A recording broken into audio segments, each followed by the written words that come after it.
Denise. Denise. It's Denise.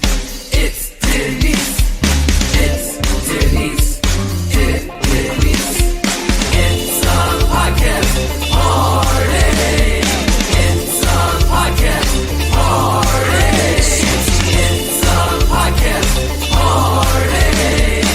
I gotta say, I feel like we're besties now after this. What's up, guys? It's Denise Salcedo.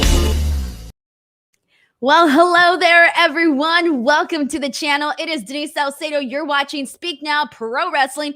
It is Tuesday, June 28th, and you know what that means. On Tuesdays, we are here chatting NXT 2.0. So, first and foremost, I'm going to do a little catching up for all of you guys really quickly because it's been a very, very hectic last couple of days. And let me tell you that things are not slowing down. Things are going to keep going. I just came back from Chicago yesterday, and thankfully, I didn't have to do the Raw post show last night because, I didn't get to watch Raw last night because I literally came home so late from Chicago because my flight was delayed. And so I got here in time, had dinner, took a shower, and went straight to bed because I was so exhausted. Like, even like these short little trips get me tired so fast. And then today I woke up and I went and officially got my my wedding dress altered, so that was exciting. And then I came here and got straight to work to upload an episode of the latest, made it on time to watch NXT, and I'm going to keep this momentum going because this Thursday I fly out to Las Vegas. So just a heads up, everybody, I will be in Las Vegas for Money in the Bank this weekend. So I'll get there on Thursday. I'll be there Friday. There's going to be a media day on Friday. So keep an eye out for lots of interviews, hopefully to come for that for my YouTube channel on Friday. And then Saturday, I think I'm going to get another interview on Saturday and then watch the show and then do a post show with Sean over on Fightful. So it's going to be literally a busy nonstop couple of days, guys. So thank you so much, by the way, for everybody who's tuning in here today. One more thing before I get into the world of NXT 2.0, and the only reason why I'm plugging in so much stuff right now is because there's only so much to talk about NXT 2.0. I have no idea how I'm going to fill up this hour here today, but I do want to let you guys know, for those of you here who are AEW fans, over on my YouTube channel, youtube.com/Denise Salcedo, I did upload all of the Scrum videos, and they're doing pretty good, especially the Jay White one has already surpassed 100,000 views. Now, for those of you who do not know, I do fund myself to all of these trips. I pay for them out of my own pocket, and the only way that I make my money back depends on how those videos do. So if you guys haven't already and you're interested in those Scrum videos, go check them out because we got to chat with Tony Khan, who always reveals some pretty good stuff in the media Scrum, including when he answered my question, he basically revealed that the information for the upcoming Ring of Honor show. We talked to Claudio Castagnoli, the former Cesaro. We talked to Thunder Rosa, FTR, Okada, and I'm blinking. There was a couple more, John Moxley. So make sure you guys go ahead and seriously check those out. And I also got a separate interview with Brian Pillman Jr. That is up also on the channel. So just a lot of content coming your way. But let's go ahead and see. We got some comments here in regards to NXT. This episode, I always like to give a quick rundown of what this episode kind of felt like. It's weird because usually when big wrestling weekends happen, I always feel like when I start watching a show the following week, like the shows I normally watch, I always feel like I don't remember anything that happened the week before. While I was watching NXT 2.0, I was like, man, where'd this come from? Oh yeah, it took me a lot longer to remember some of the things that occurred on last week's show, mainly because of all the other wrestling that occurred during the weekend. So my mind's just been like full with wrestling content. On top of that, so regarding that, I thought that today's show, it was pretty all right. It didn't feel like it had anything groundbreaking, but it also didn't have anything that was bad on the show or anything like that. It was a very simple, straightforward show for NXT 2.0. It wasn't bad, but it wasn't like, oh my God, groundbreaking, you got to watch this episode. It was neither of those two things. We are building towards the Great American Bash, and that's going to be taking place next week. And we got several matches that have been announced for that show, and it's looking to be like a pretty decent show. I'm pretty excited to talk about that next week. Today we got a lot of focus on the women, which was really nice. And you're going to notice this right off the bat because our first match that we saw here today was for the women. And personally, I'm feeling pretty excited about the future for the women in WWE, just based on some of the stuff that we've been seeing on NXT 2.0. But let's get some comments in here and see what people are saying in regards to their overall thoughts, and then I'll get right into it and we'll recap everything in a nice chronological format.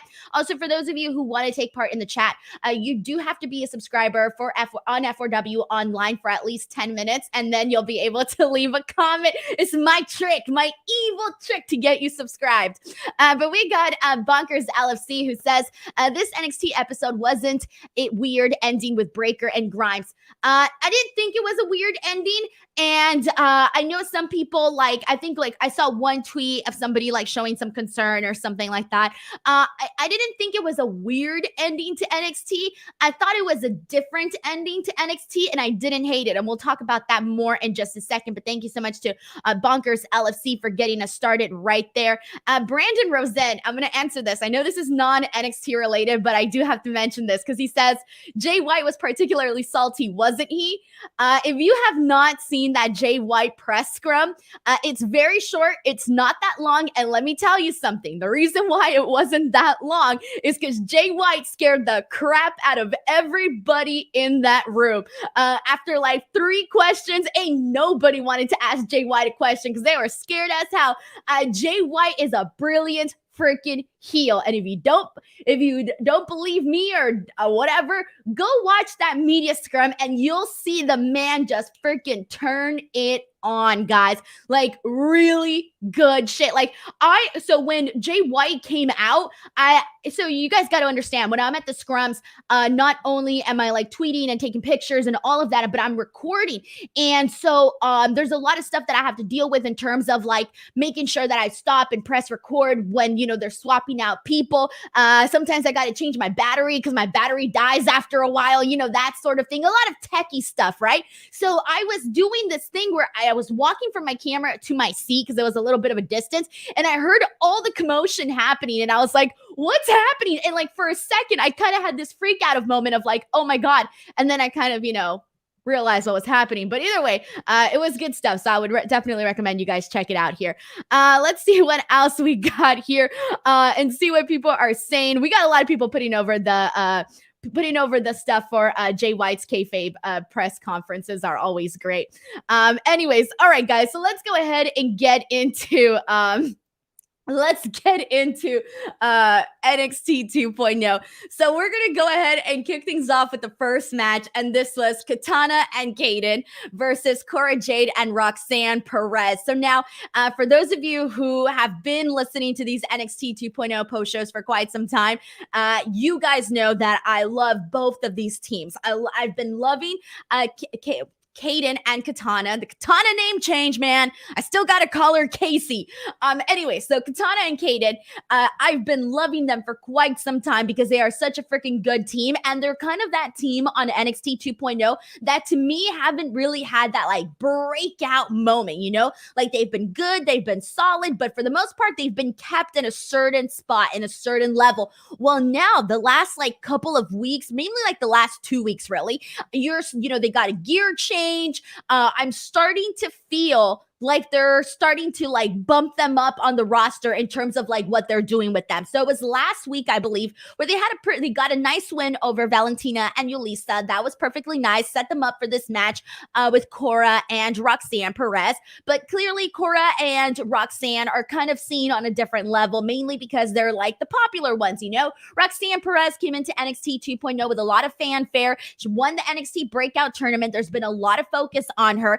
And in terms of Cora Jade, there's been a lot of focus on her too. And, she was doing the NXT War Game. She was a big focal point in that. Her feud with Natty was pretty interesting as well. So having them come together, they're more of the fan favorite team. So I think all of us kind of knew heading into this that this was going to be Cora Jade and Roxanne Perez getting the win. More so because the winner of this team would go on to the Great American Bash to face the team of Gigi Dolan and JC Jane. So we did end up getting Cora Jade and Roxanne Perez to get the win here, but I really liked that it was in a match against Katana and Caden. And the reason I say that is, again, because they're a good tag team, and therefore when you beat a good women's tag team on NXT 2.0, the more your victory means something. Like, this wasn't just like no rando victory over two random girls. No, Caden and Katana have pretty much, like, they're starting to earn their, like, I don't want to say earn their stripes. I don't want to say that. I feel like that's not the right way to put it, but they're getting up there. And so to be a team like that, to like them, I think it actually kind of meant a little something, So I liked Cora Jade and Roxanne in this match, along with Katana and Caden. 4 talented women in there, 2 great tag teams, good stuff there. I want to kind of point out, there was a nice moment that I enjoyed between Cora and Roxanne, and that moment was when Cora did that double stomp, and I believe she did it on Katana. She did a double stomp on her, and then right away Cora Jade followed up with the drop kick. I freaking love that little combo that they did. I thought that looked pretty great. In the end, Perez wins after she hits her pop rocks, so she wins for her team. This was good. I'm excited to see them go up against Gigi Dolan and JC Jane, and I really hope that they become NXT Women's Tag Team Champions, because I am completely on board with them becoming champions. They're likable, they're fun, they're cute, they're good. They work, okay? They work. So I was definitely a big fan of this. A good match. We got Fernando Zayas, who says that this was a solid opener to kick off NXT, and I completely agree with that as well. Alrighty, guys, so let's go ahead and move on. This was another the next match that we got wasn't really anything special. It was a squash, but not so much a squash. It was like somewhat of a squash. This was Ikemanjiro versus Giovanni Vinci.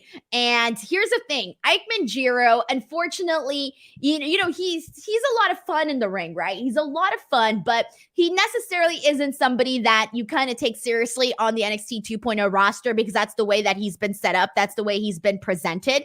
And so this match, to me, like, immediately I kind of thought, oh, well, I don't have to take this match seriously, because that's like the implication that you get when you see, unfortunately, when you get Ikemanjiro in a match like this against Giovanni. I think that this match was essentially made just to get Giovanni a quick win over Ikemanjiro, who's pretty much just there. He's pretty much, I don't want to say he's a jobber on NXT 2.0, but they've kind of had him like that. So I feel like it kind of does apply to this. Anyways, there was a cool moment. I really like Giovanni's tornado DDT. That was pretty nice. They gave Ikemanjiro a little bit of offense during this, so it wasn't entirely a squash. He did get some offense during this, but for the finish, Giovanni hits the power bomb, really great power bomb, gets the win here, and that's kind of about it, guys. Like, there really wasn't much else to add about this. This was probably part of the show that I didn't really care for, mainly because, okay, Giovanni gets the win. Good. They're, pushing him now as a singles wrestler, since we know he didn't get moved up with freaking Gunther. So the one thing that I do want to mention, and I don't remember, and maybe I didn't catch it at the last match that he had, but because you know how he does the entrance and he gets the photos and all of that, but I didn't notice, and I don't know if they did this last week too, but I didn't notice that after he wins his match, they put up in the Italian words of Victoria, or like victory in the Italian words. I just realized it today. I didn't notice it the last time. I don't know if they had it the last time, but I noticed it today. So I thought that was pretty damn funny. So I did like that little extra touch. I've been liking these little extra touches that they've been doing with Giovanni. So it was perfectly fine. Brandon Rosen says, you can say it. He's a jobber. I feel bad. I feel bad sometimes calling people jobbers, especially if I like them. If I like them, I feel like a douche calling somebody a jobber, but because I'm like, oh, I like Ikemanjiro. He's harmless, he's funny, and if given an opportunity, he could be a good time, man. So I do feel bad saying like, oh, he's a jobber or something. Thank you so much to Scout Your Boy for the very nice comment. I read it here really quickly as I was talking. I was multitasking. I was like talking and reading at the same time. Skills, major skills. All right, guys. BTW, I'm still running on a little bit of sleep, so my mind is just not all there, guys. And let me tell you something. I got to tell you something. So today, I've kind of been running on a streak of I've got so much going on right now that I cannot take the time to change my shoe. Let me explain this for those of you who are like, what the hell is she talking about? Today, when I went to go get my dress altered, I was walking up the stairs with all my stuff. So I was carrying a bunch of stuff. I was walking up the stairs wearing a platform shoe and I tripped. I didn't trip, but my ankle went like, it just went the opposite direction, the direction that it wasn't supposed to go in. Well, the strap of my shoe broke. It broke, completely snatched off. I have nothing holding my foot down on this shoe. I taped it down, the tape came off, and I have been so busy that I am doing this show right now with half a shoe, and it's very uncomfortable. But that's how busy things have been here right now, that I don't have time to change this shoe. Anyways, and CC Fung says it's funny to say jobber. I'll start saying it. You know what? I'll start saying it. I'll start incorporating a little bit more here today. All right, let's go ahead and continue on from here, guys. Let's see what we got. All right, let's get into Brooks, Briggs, and Fallon. They came out. They're NXT UK. Brooks and Briggs. Briggs Jensen. Brooks Jensen. Oh my God, Josh Briggs. There you go. So then. They're the brand new NXT UK champions. Good for them. That's perfectly fine. Nice little thing there. They share some bromance in the ring. Pretty Deadly comes out. They end up brawling here. Fine. You know what? I've liked them so far. Like all of the skits that they've done backstage, especially when they first started getting presented to us on NXT 2.0, they're pretty funny guys, down to earth. It kind of feels like it's interesting because I kind of felt like they were leaning a certain direction with their character work. I felt like they were going to make them like super, super country boys, but like in a way that was kind of uncomfortable. And they didn't do that. And so I'm glad that they haven't done that because I want to like them. I want to like them as a team. And so far, I've been liking what they've been bringing. So this was good. I mean, Pretty Deadly. I freaking love Pretty Deadly based on what I've seen from them on NXT 2.0. I love their style, man. And I'm not just talking about their in-ring style. I'm talking about their style. So that was good. I like the fact that they're doing this because these are two teams. One that feels a little bit more with Pretty Deadly, I feel like a bigger fan of Pretty Deadly just because they're a little bit more established. Their in-ring work is a little bit more of what I prefer. And then with Josh Briggs and Brooks Jensen, they have the personality and they have the vibe of likable guys. So that's why I'm like, okay, you know what? They're not, they're not on the spot right now where the Creed brothers are. So give them something to work with, give them a storyline, give them something. And that's what we're seeing here with them now as NXT UK champions. I feel like it gives them some sort of purpose, some sort of meaning on the roster. And you throw in Pretty Deadly in there as well. And, they have a lot of personality too. So it kind of works out really good. And they're polar opposites in terms of character. So I really like that they did this. I'm looking forward to what they're doing here and the idea of this all here today. Let's see what we got here. Jane Nana says, you're a savage, Denise. What did I do? Oh, M. Duress is podcasting injured. I'm not kidding you. My shoe, look at this. I'm going to show you my shoe. I'm not going to show my foot because I don't know if anybody here has a foot fetish and I'm not about that life, but I kid you not. This is my shoe right now. This is embarrassing. This is not what a shoe is supposed to look like. And this is what's worse. I really like this shoe. Okay? And look at this. So yeah, that's what I've been working with here today. All right, let's go ahead and move on from here. It's very uncomfortable to do this show like this. All right, moving on from here, guys. Let's see what we got. Also, shout out to Kevin Bailey for the very kind and generous comment as well.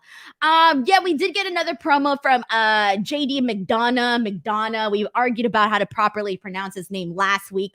So good to see him do his little promo once again. Good stuff. Sheldon Jackson sends in our first super chat of the day. Was it because of the poor shoe? You were like, oh, this poor girl, give her $5 because she needs a shoe. Sheldon Jackson says, I think Kushida leaving NXT and returning to being the ace of New Japan Pro Wrestling Junior Division was a smart business decision and not get jobbed out with Jiro. I cannot disagree with this at all. And I can't imagine anybody disagreeing with this at all. I mean, poor Kushida. Damn, because when it was the black and gold brand, Kushida had a lot of really phenomenal matches. And sadly, he just did not, I don't want to say he didn't fit into this new version of NXT 2.0, because that sucks to say, because I think if given an opportunity, he would have fit in some sort of capacity, but it just wasn't a right fit anymore. And we saw that with a lot of guys, including Kushida. Thank you so much to Brandon Rosen, who says, for the shoe fund. Thank you very much. Thank you very much. Let's see what else we get here, guys. Let's go ahead and move into sorry, I'm dying of these comments. Scoucher Boy says Denise has gone full Cody mode. People are, hey, you know what? You should be like, at F4W Online, how dare you let Denise Salcedo do a podcast with a broken freaking shoe? I'm going to be like Kurt Angle now. I did a podcast with a broken freaking shoe. All right, I didn't mean to be yelling about this shoe. Apologies. All right, moving on from here. We got Indy Hartwell versus Kiana James. I kind of said this last week, and I want to reiterate this once again, is that I'm really digging Kiana James. Like, I'm digging this girl. I don't know what it is. Last week, it was more so of like the fact that she had her character down, and, you know, it came across like she knew what she was doing, and she knew what she had to do and what mark she had to hit, essentially. I was so happy that she got the win here today, because I just didn't think that Indy Hartwell should get the win over Kiana James here. But the way that they also set up this match, it wasn't like, so Kiana James, she got the finish, she got the win very abruptly, like very, very abruptly. So they set it up in a way where it's almost like Indy Hartwell like really didn't see it coming. You know, she went out there and she tried her best. There was a moment that I really, really liked from Indy Hartwell. I think she went for like a springboard elbow attempt, but Kiana James moved out of the way, and that's when she ended up getting the abrupt finish. So I did like the way they made Indy Hartwell look in this match. Like, this was literally the best match Indy Hartwell has had in a really long time. And that's saying a lot, because like I've said before, she became more of a personality on the show versus an actual wrestler. And so having her in this match, I thought was a really good way to kind of get her, you know, have her get her, you know, her sea legs once again in the ring, or for at least for us to be refamiliarized with who Indy Hartwell is inside the ring as a wrestler versus just a personality. But I still thought that Kiana James should have gotten the win, and she did. I like the way they're starting to set up Kiana James. I think there's a lot of really good possibilities. And just to throw some out there, I really want to see Kiana James go at it with like Mandy Rose, because they both have like the, you know, the bitchy personality. And I would really kind of like to see that, you know, like Mean Girls versus Mean Girls. So I would like that with Kiana James. I feel like maybe even if you had her befriend Tiffany Stratton, I would be into that. I kind of just want to see like Mean Girl on Mean Girl action. Like, that's what I would be here for. So I did like that. Again, I'm really liking so far what they're doing with Kiana. The little stuff that we've been seeing from her, I've been a fan. In terms of Indy Hartwell, I mean, this is going to clearly keep going for a bit with her and Kiana. So we'll see how this works out for her. All right, let's go ahead and see what people are saying. This is from Leighton Illustrious, who says, Indy has been lost since Gargano had a real kid, replaced with a real kid. I feel bad for Indy, because, you know, she goes out there, she does what she needs to do. You know, she got herself over. I've said this before, but when it came to the way, she legitimately was one of the ones that really benefited from it, because Johnny Gargano, he wasn't really going to get anything out of the way. He was already, an established person on NXT. This was below him. Like, doing the way, I thought, was below Johnny Gargano. And so he wasn't going to get anything out of that. Candice LeRae, she's, so associated, well, since she's married to Johnny Gargano, she had more of that association.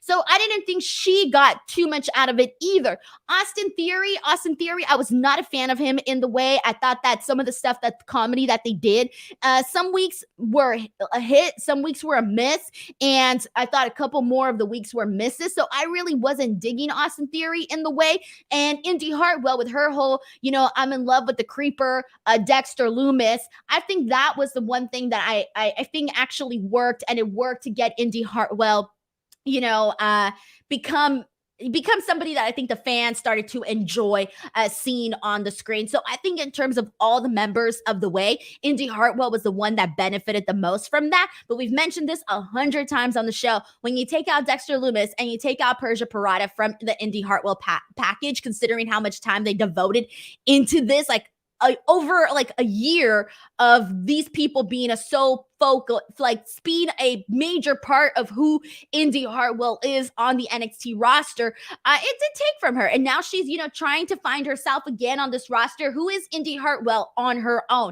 Who is Indy Hartwell without the way? Who is Indy Hartwell without Dexter? Who is Indy Hartwell without Persia? Who is Indy Hartwell on her own? And this is kind of I feel like they're exploring that, because I think she needs a change. She needs a change, because right now she's kind of damsel in distress. To me, I kind of see her as damsel in distress, trying to find a friend, not fitting in with anybody or anything. So I would actually like it if they changed up her look, maybe her gear. I don't know, kind of gave her a little bit of refresher, refresh the character or the persona of Indy Hartwell, because right now it still feels like she's stuck in the past, and I feel we need to see a new presentation of Indy Hartwell. And this was step one to that, in getting her in more singles matches, step one. But I would like to see a little change in Indy Hartwell, just because I think, yeah, she just needs a change, guys. She needs a change. All right, so let's go ahead and move on from here. And let's see. Let's go into... This is from Leighton Illustrious. I'll read this as well, who says, it looked like they were going to put her with Perez and Jade for an episode. Yeah, you know what, though? I didn't want that. For one episode, perfectly fine. But she just, to me, in all honesty, she didn't fit in with Cora and Roxanne. She didn't fit in. Cora and Roxanne they're their own thing. You don't need to add to them. It felt it felt too third wheel to me, honestly. I like Cora and Roxanne on their own without the addition of Indy Hartwell. And, it's kind of you know how many times when people are doing screen tests for movies and actors and, who gets the part and who does this, you can have a great actor, but they might not have the on-screen chemistry with the other person. And I'm not saying that Indy Hartwell didn't have chemistry with them. It was just more so it didn't fit. It didn't fit like a puzzle piece, So I feel like Roxanne and Cora were better off on their own. For one night, harmless. But she needs to find her own thing to do on the roster here. And let's go ahead. And this is from Ahmed, who says, I disagree. Indy and the Team 2001 is amazing. Again, I think that they're better off on their own as a duo and have Indy do her own thing. All right, so now let's go ahead and move on from here. Let's get into I really love this segment, guys. Okay, so unfortunately, Troy Two Dimes Donovan, as of, I believe it was 3 weeks ago, was released by WWE due to a violation of a policy. So the last 2 weeks of NXT were pre-taped, so he was still part of these. And so this was the first one where he was not part of this. And a lot of people were wondering, how are they going to write him off?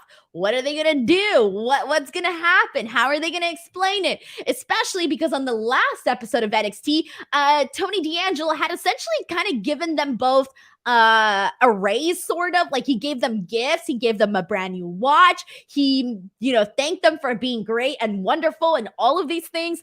And so now this week, what they did is they basically showed Channing Stacks and Tony D'Angelo on this bridge, and it's nighttime and they're on this bridge and they're looking down at the water, and Tony D'Angelo starts talking about how basically like Troy 2 Dimes basically did him wrong. Like he did him wrong.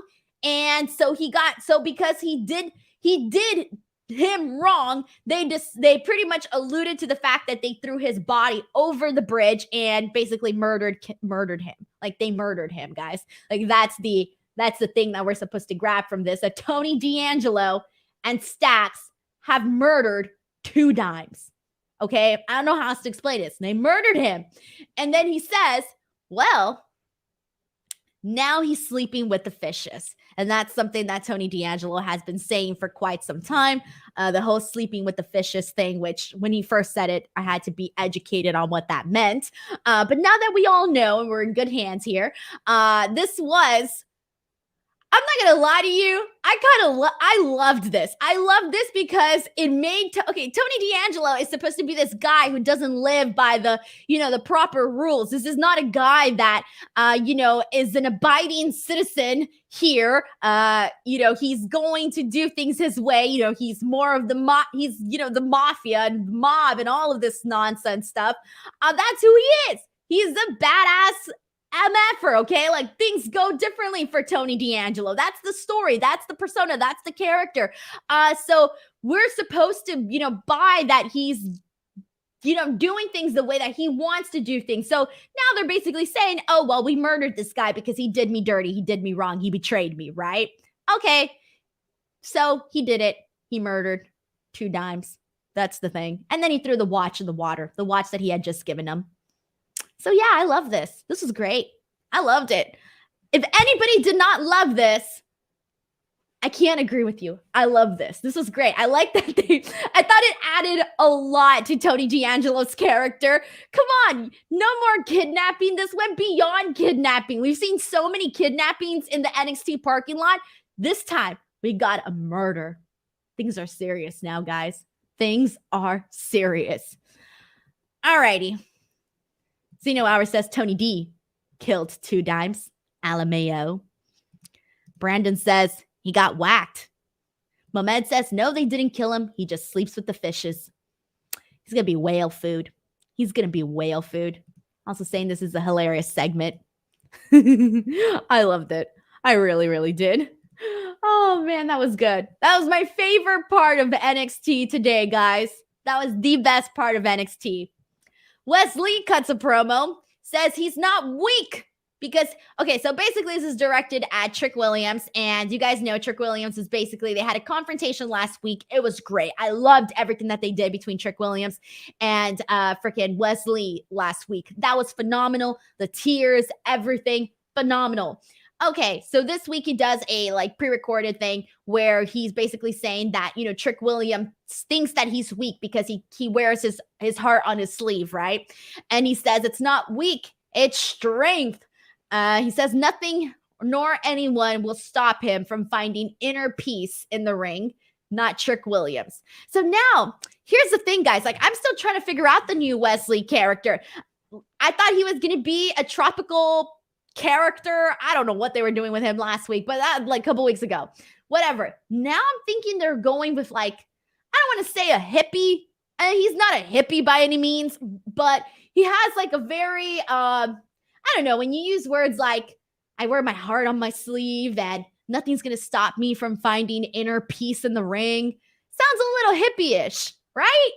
This earth, I'm connected to the earth and I wear white and long hair and flowers in my hair, Kind of I don't know. That's the vibe that I got. So is Wesley supposed to be a hippie now?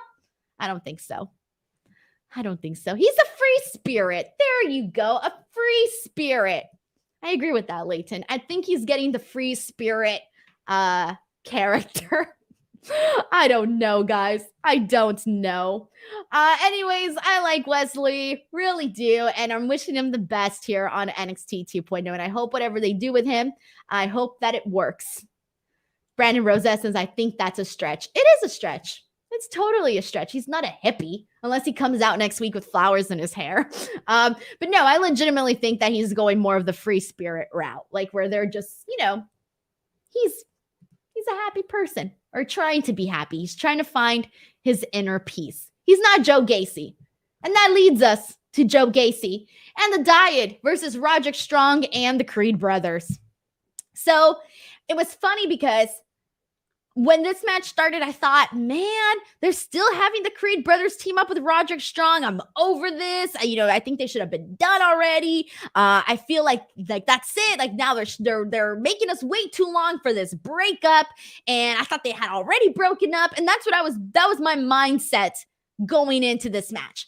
In regards to Joe Gacy and the Diet, I feel exactly the same way I felt last week. I hate the costumes. I hate them. They're very distracting. They're very distracting of the in-ring work. They're very distracting, period. I'm not a fan of the red hoods or wrestling in those red hoods. It takes away so much. It doesn't feel cool to me. It feels silly. It feels goofy. So that's the one thing I'm not a fan of. And I wasn't a fan of it last week. I'm not a fan of it this week. There was a really good spot that I did like, though, when the Diamond Mine did that triple suplex. That was fine. We got a lot of Joe Gacy in this match. A lot of Joe Gacy in this match. Take that for however you please. Let's talk about what happened in the end. Let's talk about the finish, because that's really what I actually want to talk about. So the Creed brothers were essentially bound to get the win here, but Roderick Strong is basically the story is he's the leader that thinks he knows best, and whatever he decides is the best, right? He's trying to teach the Creed brothers a lesson. Okay, fine. So the Creed brothers were about to get business taken care of, but Roderick Strong tags himself in, and when he tags himself in, there's a little bit of some conflict between the Creed brothers and Roderick Strong. So this leads to Roderick Strong getting pinned. So he essentially ruins the match for the team, and basically by tagging himself in. Okay, so the Diet wins. Good. You know what? They deserve no, let me rephrase that. They do not deserve a win, but it's good that they got a win. Fine. They're this new stable that they're doing. Fine. Get them a win. Coolio. But after this, they argue in the back. Roderick Strong and the Creed brothers, they're arguing in the back. They're going off.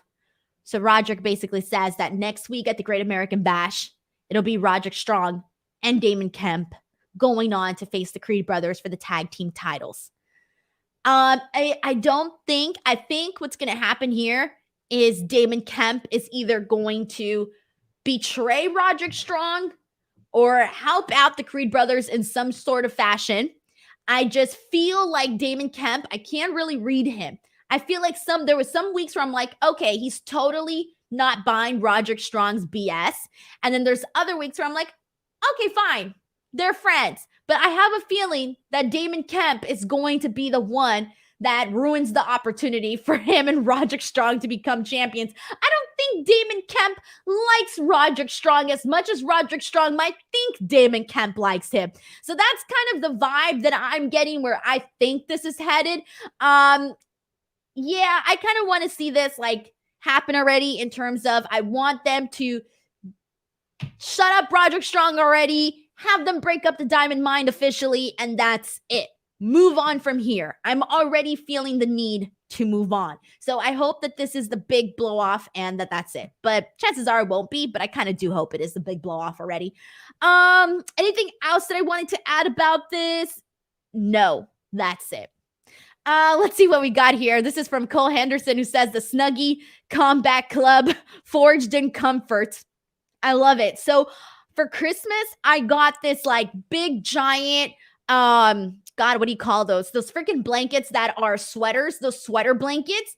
They're huge, man. They're huge. They're heavy. I swear to God, they look exactly what the Diet is wearing. Exactly. Except that it's pink. I wish it was pink. All right, so let's go ahead and move on from here and see what people are saying. And we got Scuba Steve in here, says, I wish you would resign, Denise, and take back a stage role. You are so cringe. I'm sorry, Scuba Steve. I'm here to stay. I'm just a human trying to make a living. And I'm sorry if I trigger you on this show. But Scuba Steve, I don't know what else to say. You want to hear... All right, sorry, that made me laugh. All right, moving on from here, guys. Let's see what else we got and see what people are saying here. This is from Fernando, who says, I love seeing the Creed brothers finally break away from the diamond mine. Me too. I feel the exact same way, dude. Exactly the same way. Like, I'm at the point, I just said it right now, where I'm ready to move on. Ready to move on, guys. Completely ready. All right, so let's go ahead and see what we got here. This is another comment from Fernando, who says, I love seeing the Creed brothers finally break away from Roderick Strong. They deserve better. Completely agree with all of those comments here. All right, guys, before we go ahead and move on from here, let's go ahead and jump into, before we get to the rest of NXT 2.0, let's talk really quickly about, and let me move a little bit to the left here. Let's talk about Money in the Bank, because we got Money in the Bank happening this weekend. And so you guys know that we are sponsored here by Wrestle Rumble. That is right. If you guys want to go ahead and enter the Money in the Bank Pick'em contest, you can go ahead and head on over to WrestleRumble.com. So you guys know how it works. You purchase an entry, you get a form, and you basically answer the prop questions that they put on the form for that given pay-per-view. So some of the prop questions that are currently what I've been given or what I've been told, some of the prop questions for Money in the Bank are like, will the Ronda Rousey-Natalia match end in a pinfall or a submission? Will Seth Rollins be put through a table? Will the Carmella versus Bianca Belair match go over or under 13 minutes? Very, very simple questions, but you never know. You could be right or you could be wrong. Either way, you have a real opportunity at actually earning some cold, hard cash. So for this time, we got Money in the Bank Pick'em.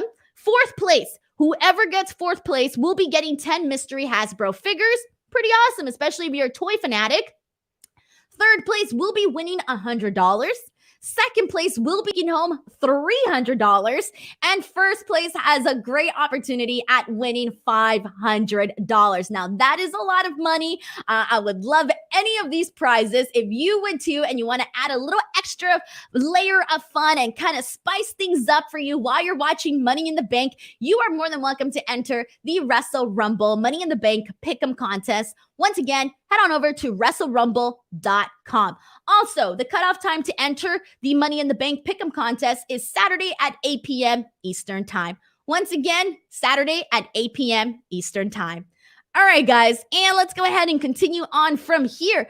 Also, thank you so much to Reductive92 for the very kind comment. He says, you're doing great, Denise. Well, it looks like I don't have to resign anymore because I got a nice super chat.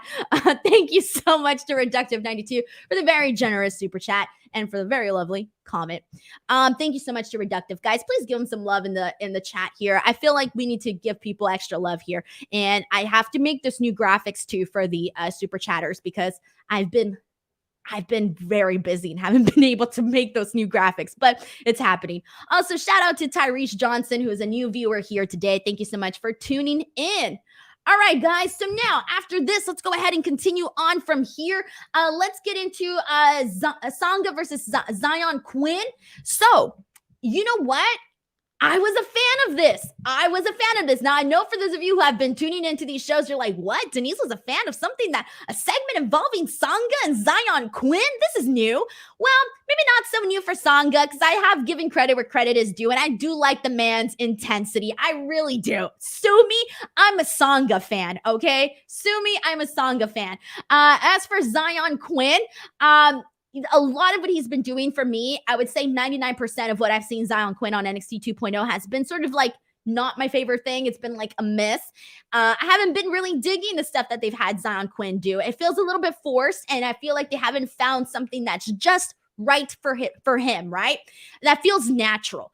And this to me versus Singa, I liked this. So the reason why I enjoyed it was right away we had Zion Quinn attack him while Singa was making his entrance. Okay, fine, that makes sense. Sanga's this big guy. Why wouldn't Zion Quinn? I mean, Zion Quinn's a pretty big guy too, but he's not as big as Singa. But why wouldn't he try to attack him from the behind? All right, fine, I appreciate that. I like how this got started. This got started with like two big dudes essentially, going at it. I was a fan of that. This actually made me feel interested in them. I really liked Singa hitting the shoulder tackle. I thought it looked pretty good, especially because he actually sells the intensity. There's a little personality in there. I see it. I see it coming through more and more each and every single week. I also like seeing Singa tossing out Zion Quinn out of the ring. That was a pretty cool visual. In the end, he choke slams him and gets the win. This was harmless. I like this. I saw a little bit more personality in Singa. That was a win. Zion Quinn kind of being more of like bringing out a little bit more of like the big, I don't want to say monster vibe, but bringing out that vibe, I think kind of felt a little bit more natural to who Zion Quinn should be on NXT 2.0. So I didn't hate this. I was perfectly fine with all of this. Alrighty, guys, and let's go ahead and continue on from here, guys. Let's see. Let's get into some backstage segments that we got. Wendy Choo. I don't know how to describe this. Like, it's funny because certain weeks I'm like, for the most part, I like the Wendy Choo character. I've been a fan of it for quite some time. And I've been very interested to see and how they continue adding to her character because it's different. It's very different, but it's very easy to like come up with the creative things for Wendy Choo to do all these cute little backstage segments with accessories and whatnot. And they basically had her doing a backstage segment where she's, in her bed and she's waking up and she's got these little eye masks and it says choo choo. And then afterwards, she's like brushing her teeth. She's essentially Lizzie McGuire. Like that's what she is. She's literally Lizzie McGuire. So anyways, I like Wendy Choo. I like what they're doing with her for the most part. I guess it fits NXT 2.0. With this, it's different. You know what? She's making it work, okay? This was harmless. Lash Legend says that Alba Fire is out permanently out of action after being injured in a match with Legend last week. And Lash Legend issues a warning to everybody else in the NXT women's division. I do not know what this means. I don't know what to make of this. I don't know. She could either come out of nowhere and cost Lash Legend a match. Maybe she's done. I don't know. Maybe she's moving up. Who the hell knows? We'll find out pretty soon. Let's go ahead and see what people are saying about this. Not much about this one. All right, let's go ahead and move on from here. Let's get into Mandy Rose versus Nikita Lyons. So this was technically the main event of the show because afterwards we had a confrontation. A lot of people seem to be pretty excited about this match on Twitter. From what I saw, people were like, oh yeah, like this is happening, Nikita versus Mandy Rose. Nikita is back from her injury, so good for her. She's back. Happy to see her return. Mandy Rose looked freaking great tonight. Like amazing. Looked amazing. This was I think what maybe we were expecting. I don't think we were expecting any sort of clean victory for either woman here. So we essentially had Gigi Dolan and Jacy Jayne come in after a while, cost the match after they attacked Nikita Lyons, and that's how Nikita Lyons wins by DQ. So this was like for the match itself, there were like maybe a couple of decent moments. It wasn't terrible, but it wasn't like some breakout performance or anything like that. I liked Mandy going after Nikita, getting her with some rights. I like Nikita, basically doing the shoulder tackle to her midsection of Mandy Rose. That was all fine and dandy. In the end, we do see Cora and Roxanne coming out to help out Nikita Lyons because they are going up against Gigi Dolan and Jacy Jayne. So this kind of just furthered that story and put a little bit of a pause between Nikita Lyons and Mandy Rose. So this was fine. This was more so just to keep this story moving. Now, let's go ahead and talk about some of the matches that have been announced for the Great American Bash, and that is going to be taking place next week. We have Roxanne, Perez, and Cora Jade taking on Gigi and Jacy. We have the Creed brothers taking on Roderick Strong and Damon Kemp for the NXT Tag Team Championships. We have Wendy Choo versus Tiffany Stratton. We also have Braun Breaker versus Cameron Grimes for the NXT Championship. I'm really looking forward to that, and I'll talk more about that in just a second. And we also have Carmella Hayes versus Grayson Waller for the NXT North American Championship. So Breaker and Grimes, they basically close out the show with a confrontation. And basically, I gotta be honest, guys. Braun Breaker's feud with Cameron Grimes has been my favorite thing that Braun Breaker has done as of late here on NXT 2.0. Like, legit. I think that Cameron Grimes is really doing a phenomenal job. Cameron Grimes has been a great character for a long time. We've already known that he's good in the ring. We already know he has charisma, he has personality, he's good on the mic, etc. But mostly, like he was doing more so of like the comedy stuff, even when he was a babyface, whether he was a babyface, whether he was a babyface or a heel, which most of the time he was like a heel, he was still doing the comedy stuff, right? But it was working and it was great and it was getting over with people. And now, we're seeing this shift in Cameron Grimes where he's not doing, the stuff that he was doing more so with the comedy. Now he's gone more into like this heelish role, but not in a comedic way, more so in a serious way. He's a serious heel now. And we're seeing a different side of Cameron Grimes. And I'm really appreciating this different side of Cameron Grimes. Not that I didn't appreciate the stuff before because it was good, but this is different and I'm liking it. And I feel like he's the first opponent that I'm legitimately taking seriously in this match with Braun Breaker. And I'm not gonna lie to you, part of me wants to see Cameron Grimes become NXT champion. I'm not that in love with Braun Breaker as NXT champion anymore because I think they just did a lot of stuff that made me uninterested. Like I became uninterested with the whole Dolph Ziggler storyline. I didn't really care for that. I became uninterested with the storyline with Joe Gacy, and that took a lot away from Braun Breaker. And so I'm kind of like, I think whether or not Braun Breaker wins, fine, whatever. Like, I think Cameron Grimes is only going to help him elevate elevate him as a champion, right? Defeating Cameron Grimes would elevate him as a champion. But part of me is like, damn, I kind of would like to see Cameron Grimes as champion to change things up. And I do think that he would do a phenomenal job. And the last promo that he cut last week where he was talking about the differences about, how his dad gets to be in the front row and this and that. And then this week he kind of, brought up some really good stuff here. He basically said, if you lose the championship, you're going to go to Raw. You're going to go to Smackdown. You're going to end up on SummerSlam. And so that I think he's basically, the last couple of weeks, he's been telling Braun Breaker, like, bro, you're privileged. You're privileged because of your family. And that's pretty much the story. Like, here I am, working. I have everything to lose and nothing to lose at the same time. And you're here because of your name and your family lineage. And then he says, this isn't my plan B. This is your plan B because you didn't make it in the NFL. And he kind of goes that direction too. And then he says, you just call your daddy up on the phone and then you got an opportunity here in NXT. So those were some of the things that he said in this promo. And I freaking loved it. I love the seriousness of it all. I love the points that he was making. I loved it all. And I think that Cameron Grimes is probably one of the most underrated guys right now in WWE, especially NXT 2.0. But I would throw him in there across all the brands, This is a guy that should have been on the main roster long time ago, and he hasn't. But, he's here in NXT 2.0. He's hustling. He's making do with what he's been giving, and he's been making it work. So anyways, after this, basically he ends up, so they end up fighting, and Grimes ends up putting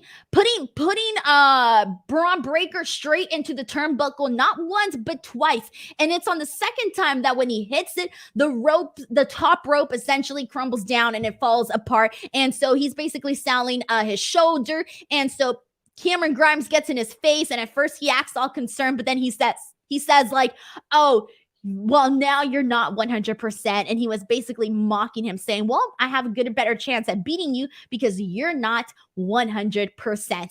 And I was a fan of all of this. This is the first thing that I've legitimately been a fan of in terms of surrounding the NXT World Championship picture since Breaker became champion. So this was good stuff, guys, at least to me.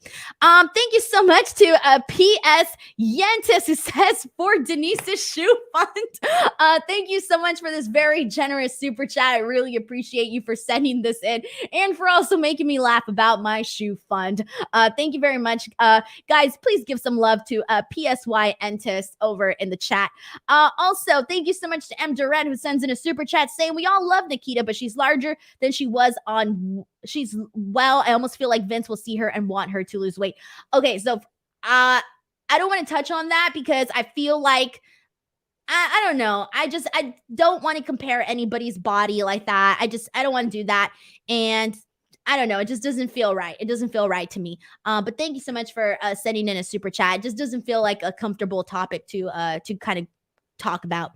Brandon Rosen sends in a super chat saying, I'm thinking Braun drops the title next week and goes to the main roster. Raw and SmackDown are desperate for new stars, and Grimes could be a great heel champion. I mean, if they want to send over Braun Breaker to the main roster and have Cameron Grimes take over as champion right now in NXT 2.0, hell freaking yeah, I'd totally be on board with that.